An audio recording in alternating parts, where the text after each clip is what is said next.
Bonjour à tous et bienvenue dans cette nouvelle vidéo, je suis Monsieur Curieux et aujourd'hui nous allons parler de l'un des animaux les plus mythiques qui existent sur notre Terre. Nous allons voir dans cette vidéo 5 animaux qui peuvent potentiellement vaincre, voire tuer un loup. Bon, comme on le sait tous, ou peut-être pas, ça peut arriver, le loup est un prédateur qui n'est chassé par aucune autre espèce, en général, ce qui fait de lui un super prédateur. Pour faire simple, il est au sommet de la chaîne alimentaire. C'est un prédateur plus. Voilà, il déglingue tout sur son passage. Mais, malgré tout ça, certains animaux peuvent le tuer. Et c'est ce qu'on va voir tout de suite. Mais avant ça, petite présentation du loup. Let's go. Bon, ok, on sait tous à peu près à quoi ressemble un loup. Voilà, en général, ça ressemble à ça. Mais selon les espèces, il y a quand même des différences niveau morphologie. Par exemple, le loup de Mackenzie, une sous-espèce de loup gris, est la plus grande espèce de loup. Il va mesurer entre 1m50 et 2m10 de long pour un poids d'environ 80 kg. Là, c'est le top du top niveau loup. Vous ne trouverez pas mieux si vous voulez une machine de guerre. Regardez-moi, je suis un beau gosse. Bon, on peut aussi parler du loup arctique. Un petit peu plus petit que son confrère, mais il mesure quand même entre 90 cm et 1m30 de long pour un poids d'environ 50 kg. On peut encore continuer avec le loup de Sibérie, le loup d'Alaska ou le loup d'Eurasie. En tout, on compte 15 sous-espèces différentes de loups. Mais bon, c'est bien joli tout ça, mais qu'est-ce qui fait que le loup est si badass pour être un super prédateur? Bon, déjà niveau capacité, il a pas mal d'avantages. Physiquement, il est athlétique. C'est un bon sprinter avec une vitesse de pointe d'environ 50 km/h, mais là où il excelle, c'est sur l'endurance. Pour chasser, il n'hésite pas à poursuivre sa proie sur de longues distances pour l'affaiblir le plus possible. Il est tellement endurant qu'il peut parcourir 60 km pour traquer sa proie. D'ailleurs, lorsqu'il s'attaque à sa victime, il la chope par le cou avec sa mâchoire très puissante qui peut exercer une pression d'environ 150 kg par cm². Ah oui, et elle est composée au total de 42 dents et ses crocs mesurent environ 7 cm de long, de quoi faire pas mal de dégâts. Au niveau de ses sens, son odorat est très développé. Par exemple, il peut sentir sa proie à plus de 250 mètres. Son ouïe est redoutable, il entend ses congénères hurler à plus de 9 km de distance et sa vision nocturne est incroyablement efficace. D'ailleurs, on dit qu'il est nyctalope. Alors non, c'est pas du tout une insulte, ça veut juste dire qu'il voit très bien la nuit. Pour lui, c'est comme s'il faisait presque jour. Ah ouais? Et bah c'est ton père le nyctalope. Bon, et niveau intelligence, c'est bien connu que le loup est l'un des animaux les plus intelligents du règne animal. Et vivre en meute, ça aide beaucoup. Ça développe la communication avec plusieurs types de cris, mais aussi différentes postures plus ou moins expressives. Vous avez aussi le savoir qui se transmet d'individu à individu, et le jeu qui permet d'établir des règles de société pour les plus jeunes. Bon, on peut clairement voir que le loup est un prédateur redoutable. Il a une endurance phénoménale et une intelligence hors du commun. Mais malgré ça, il n'est pas invincible. Et il arrive parfois qu'il tombe sur plus fort que lui, ou même plus agressif. Mais il faut bien plus que ça pour vaincre un loup. Et justement, nous allons tout de suite voir les 5 animaux qui peuvent le tuer.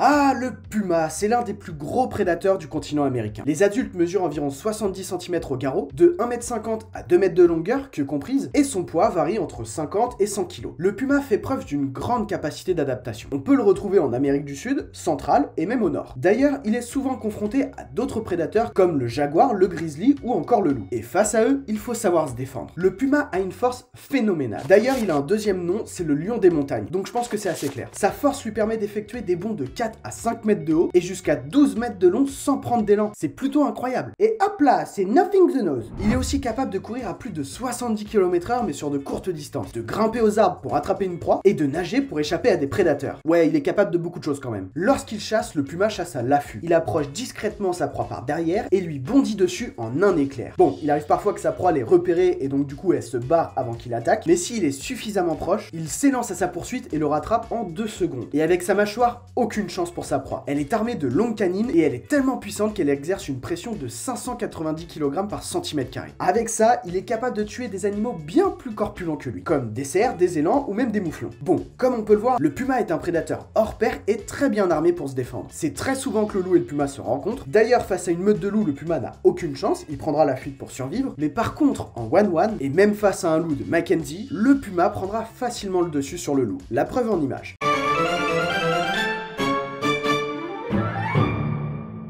Le wapiti, c'est la première fois qu'on le présente sur la chaîne. Il compte parmi les plus grands cervidés de la planète, après l'élan bien sûr. Il mesure environ 1m50 au garrot, entre 1m30 et 2m50 de long, pour un poids de 200 à 350 kg. Bon, le wapiti est souvent la proie de plusieurs prédateurs, comme l'ours noir, le puma qu'on a vu juste avant, le coyote en meute et les loups. Mais grâce à sa puissance, il peut parfois s'en sortir et tuer certains prédateurs. Mais ce n'est pas tout, le wapiti est un très bon sprinter. Il peut atteindre la vitesse de 65 km/h sur de courtes distances et il est aussi très bon nageur. Les bois du wapiti peuvent peuvent mesurer 1m20 et peser environ 18 kg. Il les utilise pour se défendre en chargeant ses adversaires. D'ailleurs, s'il est attaqué, il défend son territoire avec une grande agressivité et peut s'engager sur de violents combats. Oh putain, je vais avoir encore mal au crâne moi. Bon, et bah vaut mieux pas faire chier un wapiti quand on est un prédateur. Après, ça reste quand même une proie et malgré sa taille et sa puissance, les loups tuent facilement les wapitis lorsqu'ils sont en meute. Par contre, si un loup solitaire décide de s'attaquer à un wapiti, ça va pas être la même histoire. Il pourra se faire charger et piétiner par les sabots du wapiti ou se faire transpercer par les bois du mâle.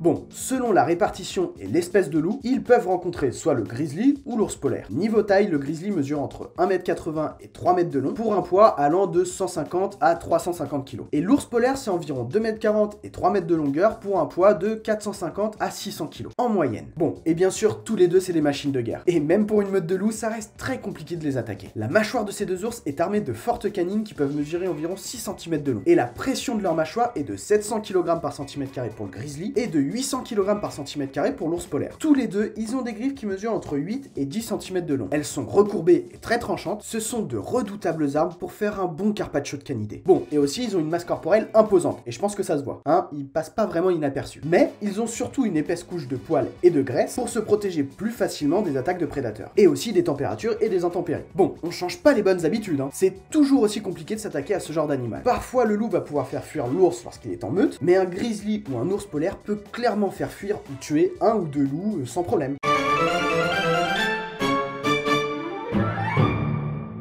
Bon, je trouve que le lynx, c'est un animal fascinant. Physiquement, il est majestueux, mais il cache bien son jeu. C'est un félin de petite taille, il mesure généralement 80 cm à 1m30 de long, environ 70 cm au garrot, et peut peser de 10 à 30 kg.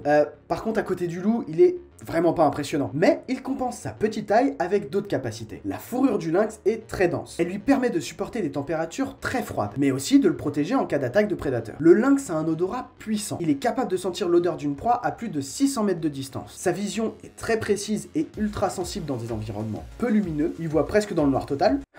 C'est pas mal ça, dis donc. Et grâce à sa petite taille, il est hyper agile. D'ailleurs, en vitesse de pointe, il peut atteindre les 70 km/h. Au niveau de sa mâchoire, elle est pas énorme, mais ça lui permet de condenser la pression et d'avoir plus de puissance dans sa morsure. D'ailleurs, il a une pression de mâchoire d'environ 105 kg par cm². C'est pas fou, mais ça lui permet quand même de briser un crâne humain. Voilà, je vous donne un exemple. Bon, vu comme ça, le lynx, c'est pas un prédateur hyper impressionnant comme le grizzly ou le puma, mais il reste quand même très redoutable pour le loup. Bien sûr, une meute fera fuir le lynx comme le puma d'ailleurs, mais un loup solitaire, même s'il est plus massif que le lynx, il n'a pas les mêmes capacités en agilité. Et sur ces images, on peut voir que la ténacité du félin fait complètement fuir le loup. Bon, après, de là à tuer un loup, ça reste compliqué.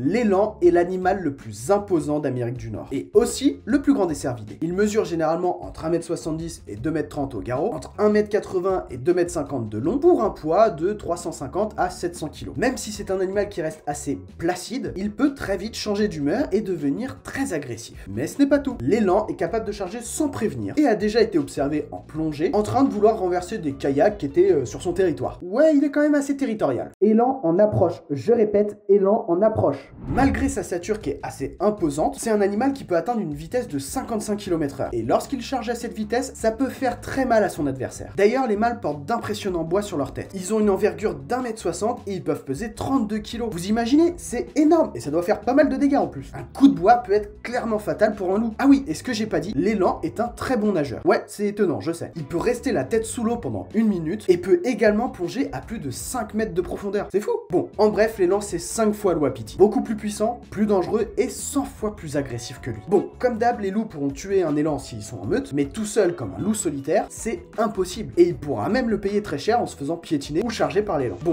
après dans la liste, j'aurais pu rajouter d'autres animaux comme l'ours noir, le coyote en meute, parfois certains rapaces, et l'homme bien sûr. Depuis le Moyen-Âge, les loups sont persécutés par l'homme, du fait que l'animal attaque souvent le gibier ou le bétail, et aussi par la peur du loup mangeur d'hommes. Mais depuis la signature de la Convention de Berne en 1990, ils appartiennent à la catégorie des espèces espèces protégées et ne doivent plus être tués. Ça, c'est ce qui est écrit. Mais chaque année, plusieurs loups sont encore tués par la main de l'homme. Mais bref, si vous avez apprécié la vidéo, n'oubliez pas le pouce bleu, ça m'encourage et puis ça aide au référencement aussi. Vous pouvez vous abonner, ça me soutient énormément. Faire un petit don sur la page Tipeee qui est en description ou sur le bouton rejoindre sur ma page YouTube. Vous verrez, il y a des petites surprises. Et bien sûr, partagez un max cette vidéo pour faire grandir la meute. Je compte vraiment sur vous, c'est hyper important pour moi. Et sur ce, je vous laisse reprendre vos activités et n'oubliez pas que la curiosité est un charmant défaut.